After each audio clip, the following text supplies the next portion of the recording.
समोर आलेले की चाडवायला. बोलिये सरजी. माहित नाही कुणाच्या नशिबात हे. त्याच्यावरती लाल पट्टी बघा आणि कांदा बघा मंडळी किती लोड केला याच्यात. मंडळी आयशरचा नवीन हायवा. इकडे एक हायवा, इकडे एक हायवा. Welcome to Sambalpur. आंघोळ घ्या करून, आंघोळ घ्या करून सगळेजण.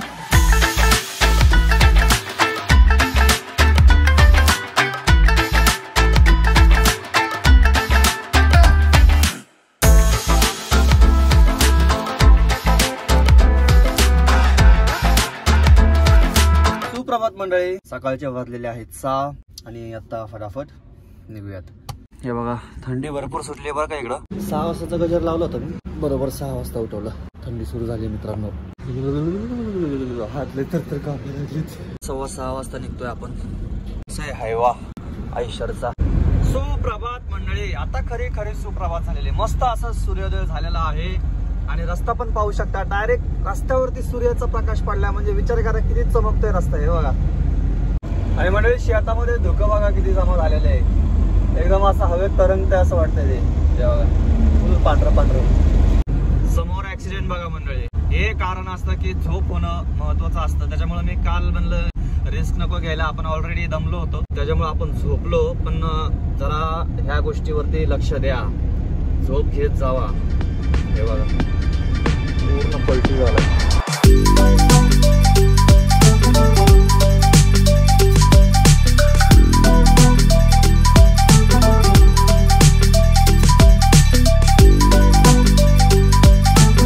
HP वाल्याचा फास्टॅग गेलाय ब्लॅक लिस्टला आणि आता तो म्हणतोय महाग घ्या. आता महाग घ्यायला गाड्या बघा किती लांब आहेत आणि ती महाग घ्यायची ती हे पण बघा किती लांब आहे. भिंतच किती लांब आहे. गाडी कुठं महाग घेणार आहे आता एवढा वेळ. अरे यार काय टाइमपास लावला यार. चला बाबा एकदाचा. ही आहे बघा महानदी.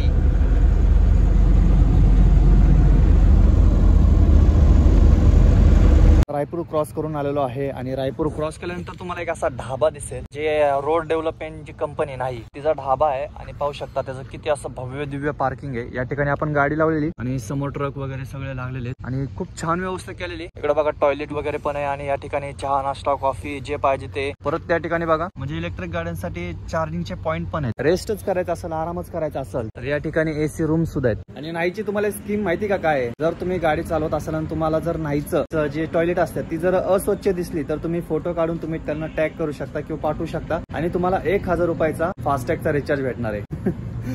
शहीद भगतसिंग असेल, शिवराम राजगुरू असतील सगळ्यांची माहिती दिलेली. कॉफी घेऊयात कारण की जो नाश्ता आहे त्याला टाइम लागणार होता म्हणून म्हटलं कॉफी घेऊन निघूयात. कारण की कसं पुढं आपल्याला रनिंग उरकायची त्याच्यामुळं. तर चला मंडळी मस्त अशी कॉफी घेतलेली आहे आणि आता जो टाइम झालाय तो झालेला आहे 9 वाजलेले. सुंदर आहे बरं का. आतमध्ये बसायला वगैरे छान व्यवस्था आहे.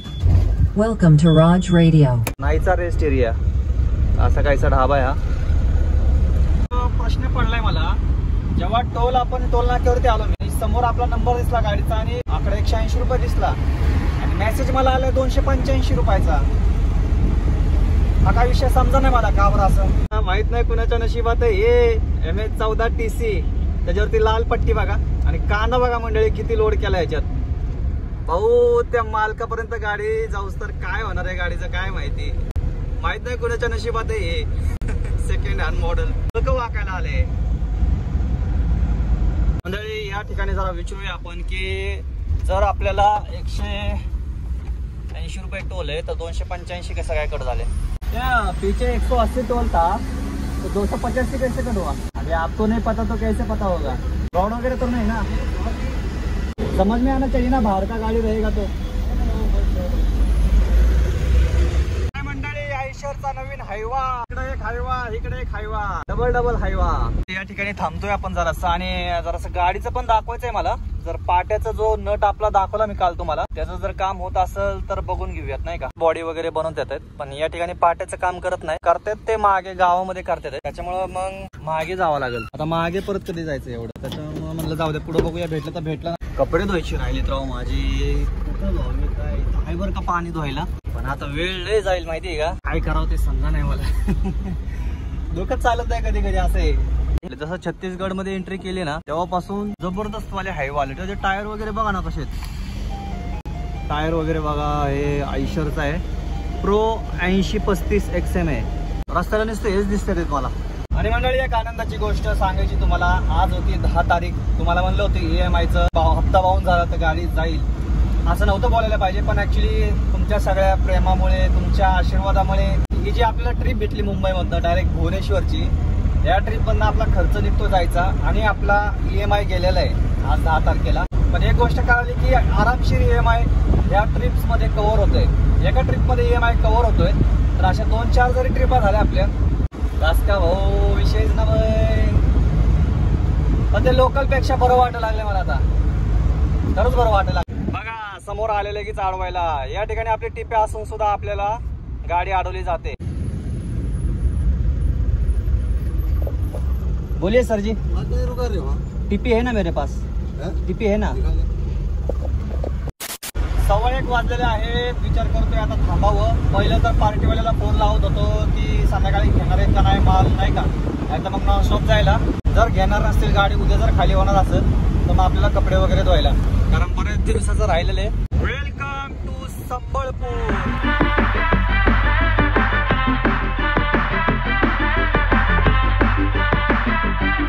ट्रॅफिक पोलीस बघा कसे मस्त छत्री वगैरे घेऊन, स्कार्फ बांधून, एकदम चष्मा गॉगल लावून, डोक्यावर पांढरी टोपी.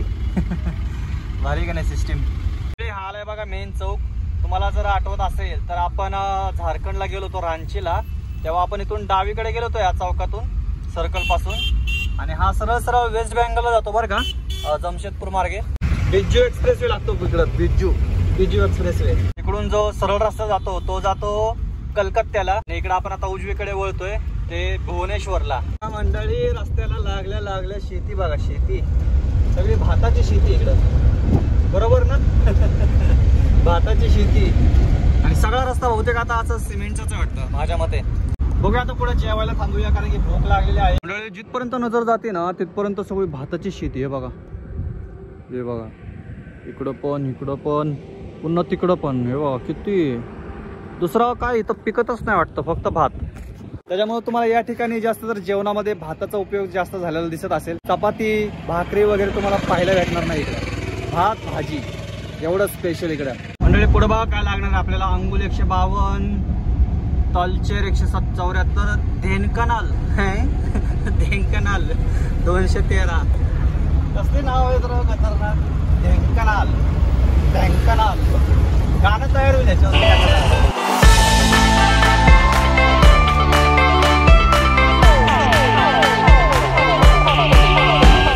या ठिकाणी ढाबा आहे बरं का. तर दुसरं कुठं पुढे जाता. आता जवळजवळ 2:15 झालेले आहेत.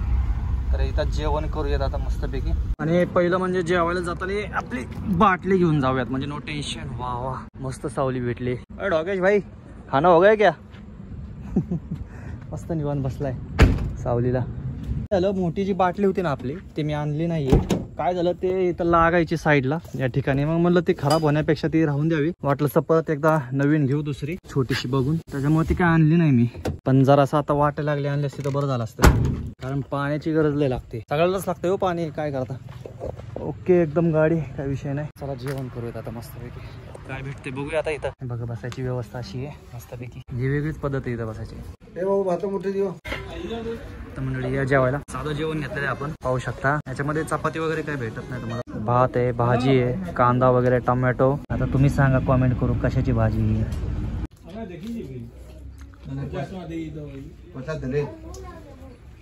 चला जेवण झालेलं आहे. आणि टेस्ट जर सांगायची झाली तर मला समजा नाही. फक्त वरण भाताची टेस्ट कळाली व्यवस्थित. बाकी तुम्ही स्वतः खाऊन बघा. मला तर काय सांगता येणार नाही कशी टेस्ट आहे. बाकी हॉटेल बघितलं कसं होतं एकदम जुन्या टाईप मध्ये. लाकडाचा माळा. मंडळी एंट्री इकडून होती या बाजूनी.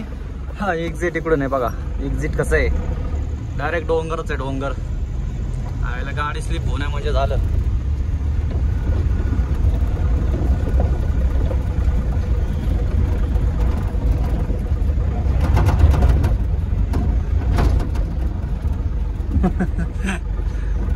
झालं ते स्लिप. तेवढ्या जेवणाचे जे पैसे झाले ते होते फक्त आणि फक्त 100 रुपये. मंडळी या ठिकाणी ढाबा आहे तर विचार करत होतो आपले जे कपडे आहेत ते इथंच धुवून टाकावेत, कारण की इथं हौदा पण आहे आंघोळीसाठी वगैरे आणि पुढंच नाला पण आहे, म्हणजे पाणी सुद्धा आहे नॅचरल निसर्गाचं. तर दोन्हीपैकी कुठंतरी आपण काहीतरी कार्यक्रम करूयात. तर म्हणलं सकाळीच गाडी खाली होणार आहे आता, त्याच्यामुळं जे काही काम आहेत ते सगळे करून घेऊयात. मस्त कपडे बिकडे धुवून आंघोळ वगैरे करून मग निवांत निघूयात. आता हा काय भेटलंय मित्रांनो आपल्याला, जबरदस्त आहे का नाही, एकदम मोकळं मोकळं पाणी. आंघोळ पण इथंच करूयात. डन. आज विजय भाई एकदम मस्त चकाचक टकाटक उरकून घेतो आता पटापट. झारखंड झालं, ओडिसा झालं, ह्या बाजूला असे भरपूर सारे तुम्हाला पाण्याचे प्रवाह भेट. त्याच्यात मासे पण आहेत बरं का, बघा बारीक बारीक मासे आहेत. पाणी बघा ना किती स्वच्छ आहे, नो पोल्युशन, अजिबात प्रदूषण नाहीये इकडं.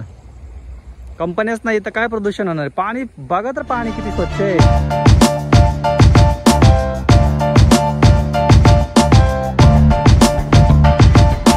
कपडे तर धुवून झालेले आहेत, आता आंघोळ करूयात मस्त अशी छोट्याशा डबक्यामध्ये, छोट्याशा झऱ्यामध्ये, एकदम मोकळ्या मोकळ्या पाण्यामध्ये. कारण की आता माहित नाही परत अशी आंघोळ बहुतेक रिटर्न येतानाच होईल, नाहीतर मग हौद्यावरतीच. चला आंघोळ करून घेतो आता. फक्त एवढंच की जरासं सावकाश, कारण की सगळं शेवाळ आलेलं आहे. पाय जर घसरला तर होय आपलं इथं कार्यक्रमच आहे मग डायरेक्ट. आंघोळ घ्या करून, आंघोळ घ्या करून सगळेजण.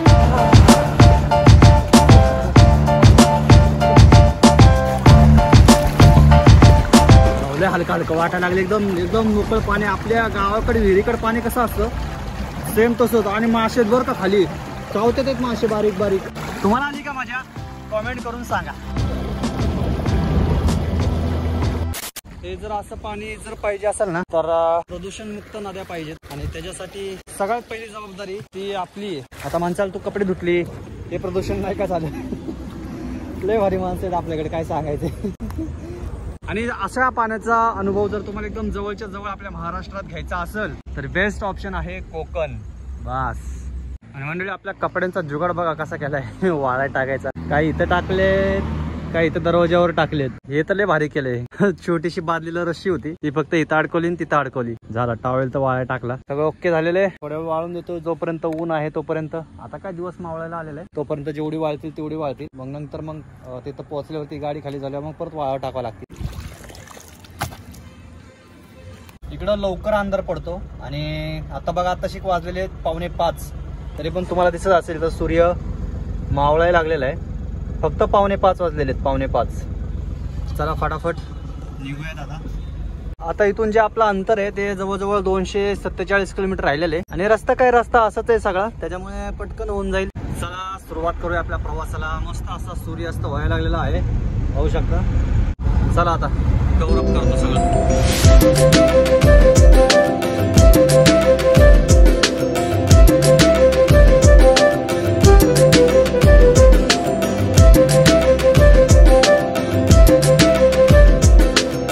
मंडळीतलं जीवन बघा ना किती शांत आहे, कसली दगदग नाही, टेन्शन नाही, त्रास नाही, पॉल्युशन नाही, एकदम निवांत टेन्शन फ्री जीवन आहे, एकदम टेन्शन फ्री.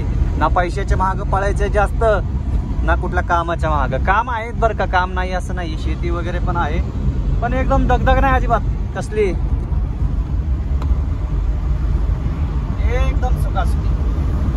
2 घास सुखाचे, शांत झोप, दिवसभर शांत काम. काय पाहिजे अजून अशा याच्यामध्ये? आपण एवढं जीवन धकाधकीचं करून ठेवलं ना, एवढं फास्ट करून ठेवलं ना की आपण जगणं विसरून गेलं, माहिती का? जेव्हा आपण जाणार आहे, संपणार आहे, कुणाला काही फरक नाही पडणार आहे, सगळं आहे तसं चालू राहणार आहे. थोडेसे 2 मिनिटं स्वतःसाठी पण काढा, जरा मोकळा श्वास घ्या, सांगा हा. जास्त बडबड करतो मी असं. बघा जंगल बघा, त्या धकाधकीच्या जीवनापेक्षा हे जीवन मला जास्त आवडतं. आपला रिटायरमेंटचा प्लॅनच आहे भाऊ असं. मस्तपैकी अशा ठिकाणी घरबीर निवांत, नो टेन्शन.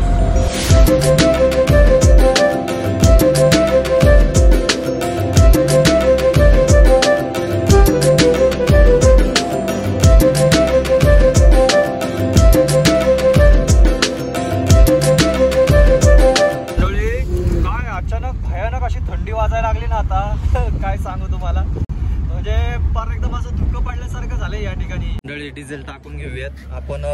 महाराष्ट्राच्या बॉर्डरला डिझेल टाकलं होतं, आणि पहिल्यांदा गाडीने एवढं जास्त ॲव्हरेज दिले मला 600 प्लस, म्हणजे 625 का 630 गाडी गेली एकदम नॉर्मली 60-64 एवढं स्पीडने आलेले.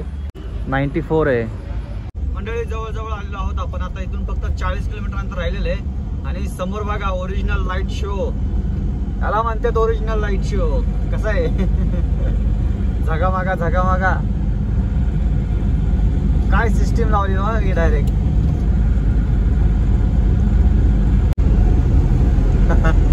कसा आहे शो. मंडळी आली बघा महानदी. आता दिसत नाहीये काय, दिवसा तुम्हाला वाटलं तर व्यवस्थित दाखवेल.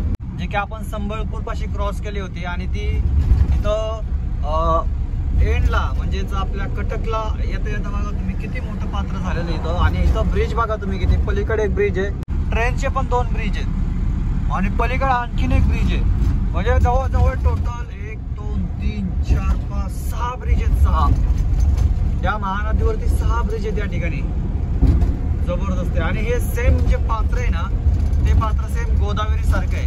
आणि ती गोदावरी सुद्धा एंडला विशाखापट्टणमच्या जवळ म्हणजे राजमंदिरीला एंडला तिचं पात्र सुद्धा एवढंच मोठं आहे.